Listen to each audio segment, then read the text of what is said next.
कांग्रेस सांसद गीता कोड़ा बीजेपी में शामिल, बोली उनके पास न नीति न सोच। झारखंड प्रदेश कांग्रेस को एक बड़ा झटका लगा है। सिंहभूम से सांसद और झारखंड के पूर्व सीएम मधु कोड़ा की पत्नी गीता कोड़ा ने आज कांग्रेस छोड़कर बीजेपी में शामिल हो गई। बताया जा रहा है कि बीते कुछ दिनों से गठबंधन में नाराज चल रही थी। रांची में बीजेपी पार्टी ऑफिस में प्रदेश अध्यक्ष बाबूलाल मरंडी ने उनका पार्टी में स्वागत किया। इस दौरान नेता प्रतिपक्ष अमर बावरी भी मौजूद रहे। बीजेपी ज्वाइन करने के बाद गीता कोड़ा ने कहा कि कांग्रेस के पास कोई नीति नहीं है, कोई सोच नहीं है। पार्टी ने देश को गर्त में ले जाने का काम किया है। हेमंत सोरेन के बजट सत्र में शामिल होने पर सुनवाई, फैसला सुरक्षित। झारखंड विधानसभा के बजट सत्र में पूर्व सीएम हेमंत सोरेन शामिल होंगे या नहीं, इस पर झारखंड हाईकोर्ट में दाखिल याचिका पर कल सुनवाई हुई। जस्टिस सुजीत नारायण प्रसाद की अदालत में सुनवाई पूरी हुई, जहां हाईकोर्ट ने फैसला सुरक्षित रख लिया है। सुनवाई के दौरान हेमंत सोरेन का पक्ष रखते हुए वरिष्ठ कांग्रेस नेता और वकील कपिल सिब्बल ने कहा कि इस मामले में उनके खिलाफ आरोप पत्र दायर नहीं किया गया है। वह राज्य के सीएम रह चुके हैं। इस अदालत को उन्हें राज्य विधानसभा के बजट सत्र में भाग लेने की अनुमति देनी चाहिए। सिब्बल ने सुप्रीम कोर्ट के फैसले का हवाला दिया, जिसमें जेल में बंद विधायकों को अपनी अपनी विधानसभाओं में भाग लेने की राहत दी गई थी।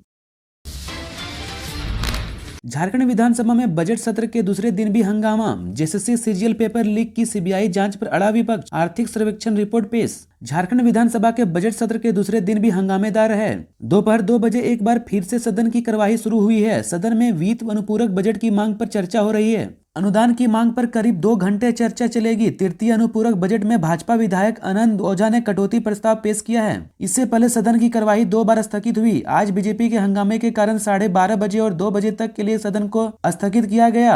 विपक्ष जेएसएससी सीजीएल पेपर लीक की सीबीआई जांच की मांग पर अड़ा है। बीजेपी के विधायकों ने सदन में सरकार के खिलाफ नारेबाजी की। सुबह विपक्ष के हंगामे के बीच आर्थिक सर्वेक्षण रिपोर्ट सदन में पेश किया गया है। झारखंड के कई इलाकों में छाए काले बादल। कल पाकुड़ में हुई बारिश। 27 फरवरी के लिए येलो अलर्ट जारी। झारखंड के राजधानी रांची सहित राज्य के कई हिस्सों में आसमान में काले बादल नजर आ रहे हैं, लेकिन आज बारिश का आसार नहीं है। पश्चिमी विक्षोभ का असर 25 फरवरी से राज्य के कई हिस्सों में नजर आने लगा है। मौसम विभाग ने आज किसी तरह का अलर्ट जारी नहीं किया है। आज 27 फरवरी को येलो अलर्ट जारी कर वज्रपात की संभावना जाहिर की है। मौसम विभाग के अनुसार आज राज्य के कई हिस्सों में आंशिक बादल छाए रहेंगे, लेकिन मौसम शुष्क रहने की संभावना है। 28 फरवरी से लेकर 2 मार्च तक मौसम शुष्क रहने की संभावना जाहिर की गई है। बन्ना गुप्ता ने कहा, विभिन्न स्वास्थ्य परियोजनाओं के शुभारंभ के लिए पीएम का आभार। रिम्स की एकेडमिक बिल्डिंग में हुए ऑनलाइन शिलान्यास कार्यक्रम में प्रत्यक्ष रूप से स्वास्थ्य मंत्री बन्ना गुप्ता, सांसद संजय सेठ, विधायक सीपी सिंह कांके, विधायक समरी लाल भी शामिल हुए। मंत्री ने राज्य हित में विभिन्न स्वास्थ्य परियोजनाओं के शुभारंभ के लिए प्रधानमंत्री का आभार व्यक्त किया है। उन्होंने कहा कि हमें तत्परता के साथ कार्यों को करते हुए लक्ष्य को प्राप्त करना है। कोविड के दौरान रिम्स के साथ साथ स्वास्थ्य विभाग के चिकित्सकों ने जिस तरह अपनी सेवा दी, उसकी कितनी भी प्रशंसा की जाए वह कम है। भविष्य में यहाँ सुविधाएं बेहतर की जाएंगी। झारखंड में ग्रीन राशन कार्ड का दायरा बढ़ेगा। 5 लाख नए लोग जुड़ेंगे। अभी 20 लाख लोगों के पास है ग्रीन राशन कार्ड। झारखंड सरकार नए वित्तीय वर्ष में गरीबों को बड़ा तोहफा देगी। अनाज के बिना कोई भूखा न रहे, इस थीम पर चलते हुए खाद्य आपूर्ति विभाग ने राज्य के 5 लाख और लोगों को ग्रीन कार्ड से जोड़ने की योजना बनाई है। विधानसभा में 27 फरवरी को पेश होने वाले बजट में इसकी घोषणा हो सकती है। इस योजना के लागू होने के बाद राज्य में ग्रीन कार्ड धारियों की संख्या बढ़कर 25 लाख हो जाएगी। जब ग्रीन कार्ड योजना शुरू हुई थी तब इस योजना के तहत 15 लाख लोगों को पीडीएस का राशन उपलब्ध कराने का लक्ष्य रखा गया था। इसके बाद सरकार ने पिछले साल बजट में 5 लाख नए लोगों को इस योजना से जोड़ा गया।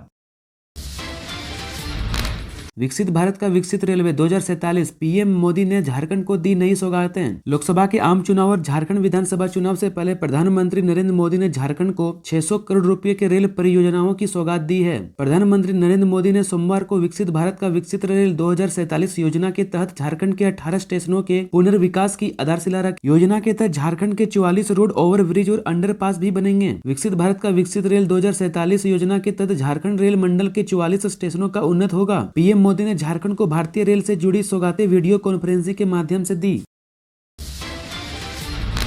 झारखंड के वित्त मंत्री डॉक्टर रामेश्वर उरांव ने एक दिन पहले बताया, कैसा होगा चंपई सोरेन सरकार का बजट। झारखंड विधानसभा के बजट सत्र के दूसरे दिन डॉक्टर रामेश्वर उरांव ने कहा कि इस साल झारखंड का बजट बेहद खास होगा। डॉक्टर रामेश्वर उरांव ने कहा कि इस बार का बजट हर महीने में खास होने जा रहा है। मंगलवार को यानी 27 फरवरी को झारखंड विधानसभा में हमारी सरकार बजट पेश करेगी। इसमें खुलासा होगा कि किस वर्ग के लिए क्या खास है। उन्होंने जोर देकर कहा कि इस बार के बजट में हर वर्ग के लिए कुछ न कुछ खास होगा।